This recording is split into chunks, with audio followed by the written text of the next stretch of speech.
The tragedy began quietly enough, and, like many another talk, by the man's deft assertion of his superiority. Henry heard her arguing with the driver, stepped out and settled the fellow, who was inclined to be rude, and then led the way to some chairs on the lawn. Dolly, who had not been told, ran out with offers of tea.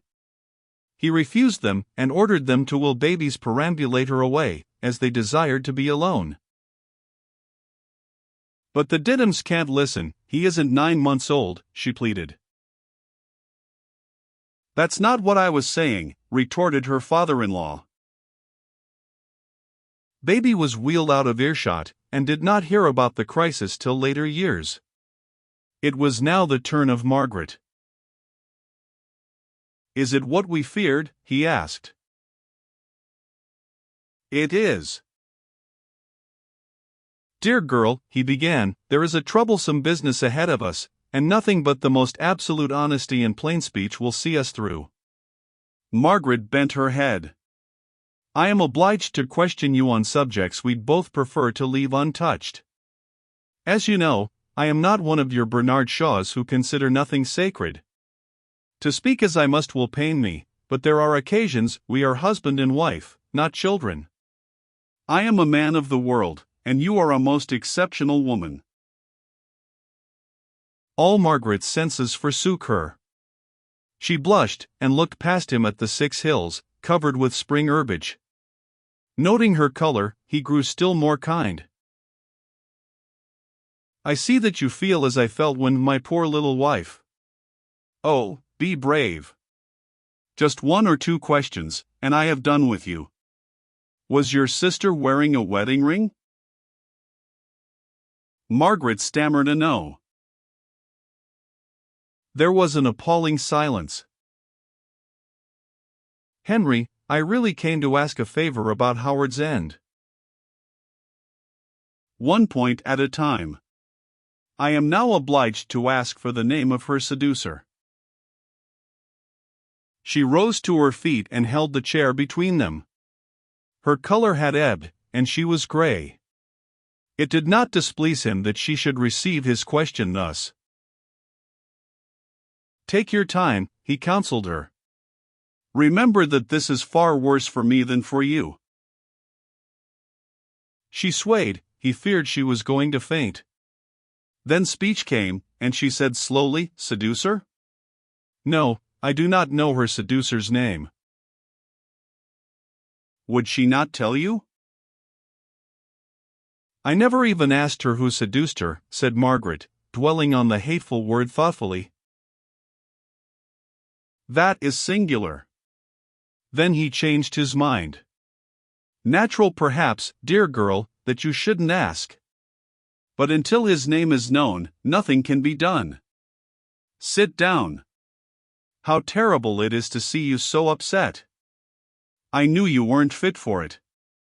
I wish I hadn't taken you." Margaret answered, "I like to stand, if you don't mind, for it gives me a pleasant view of the 6 hills." "As you like." "Have you anything else to ask me, Henry?" "Next you must tell me whether you have gathered anything." "I have often noticed your insight, dear. I only wish my own was as good. You may have guessed something, even though your sister said nothing. The slightest hint would help us." "Who is we?" "I thought it best to ring up Charles." "That was unnecessary," said Margaret, growing warmer. "This news will give Charles disproportionate pain. He has at once gone to call on your brother." "That too was unnecessary." "Let me explain, dear, how the matter stands. You don't think that I and my son are other than gentlemen? It is in Helen's interests that we are acting. It is still not too late to save her name." Then Margaret hit out for the first time. "Are we to make her seducer marry her?" she asked. "If possible, yes." "But, Henry," Suppose he turned out to be married already? One has heard of such cases. In that case, he must pay heavily for his misconduct, and be thrashed within an inch of his life.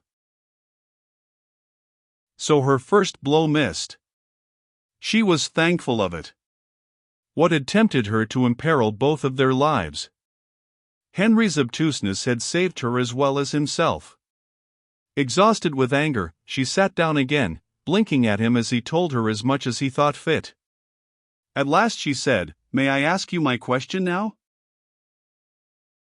"Certainly, my dear." "Tomorrow Helen goes to Munich." "Well, possibly she is right." "Henry, let a lady finish." "Tomorrow she goes. Tonight, with your permission, she would like to sleep at Howard's End." It was the crisis of his life. Again she would have recalled the words as soon as they were uttered. She had not led up to them with sufficient care. She longed to warn him that they were far more important than he supposed. She saw him weighing them, as if they were a business proposition. "Why Howard's End?" he said at last. "Would she not be more comfortable, as I suggested, at the hotel?" Margaret hastened to give him reasons. "It is an odd request, but you know what Helen is and what women in her state are." He frowned, and moved irritably. "She has the idea that one night in your house would give her pleasure and do her good. I think she's right. Being one of those imaginative girls, the presence of all our books and furniture soothes her. This is a fact. It is the end of her girlhood. Her last words to me were, 'A beautiful ending.' She values the old furniture for sentimental reasons, in fact." "Exactly. You have quite understood. It is her last hope of being with it." "I don't agree there, my dear. Helen will have her share of the goods wherever she goes, possibly more than her share, for you are so fond of her that you'd give her anything of yours that she fancies, wouldn't you? And I'd raise no objection.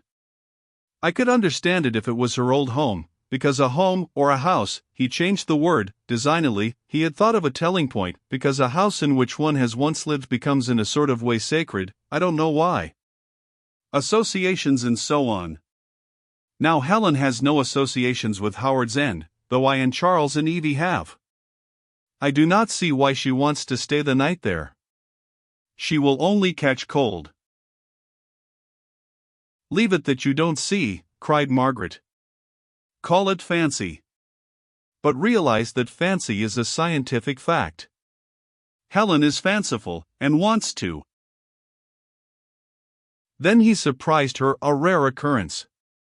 He shot an unexpected bolt. "If she wants to sleep one night, she may want to sleep two. We shall never get her out of the house, perhaps." "Well," said Margaret, with the precipice in sight. "And suppose we don't get her out of the house? Would it matter? She would do no one any harm." Again the irritated gesture. "No, Henry," she panted, receding. "I didn't mean that. We will only trouble Howard's End for this one night. I take her to London tomorrow." "Do you intend to sleep in a damp house, too?" "She cannot be left alone." "That's quite impossible." "Madness. You must be here to meet Charles." "I have already told you that your message to Charles was unnecessary, and I have no desire to meet him." "Margaret, my Margaret. What has this business to do with Charles? If it concerns me little, it concerns you less, and Charles not at all." "As the future owner of Howard's End," said Mr. Wilcox, arching his fingers, "I should say that it did concern Charles." "In what way? Will Helen's condition depreciate the property?" My dear, you are forgetting yourself. I think you yourself recommended plain speaking. They looked at each other in amazement. The precipice was at their feet now. Helen commands my sympathy, said Henry. As your husband, I shall do all for her that I can, and I have no doubt that she will prove more sinned against than sinning. But I cannot treat her as if nothing has happened. I should be false to my position in society if I did.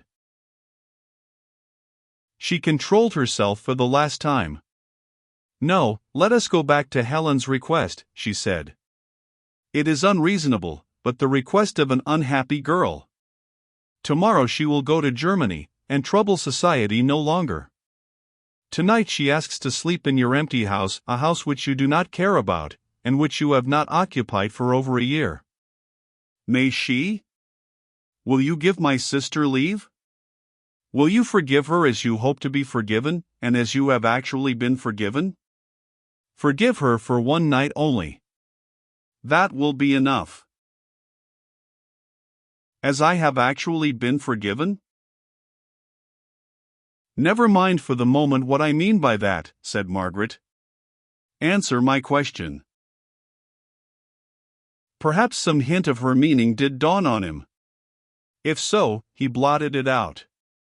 Straight from his fortress he answered, I seem rather unaccommodating, but I have some experience of life, and know how one thing leads to another. I am afraid that your sister had better sleep at the hotel. I have my children and the memory of my dear wife to consider. I am sorry, but see that she leaves my house at once. You have mentioned Mrs. Wilcox. I beg your pardon? A rare occurrence.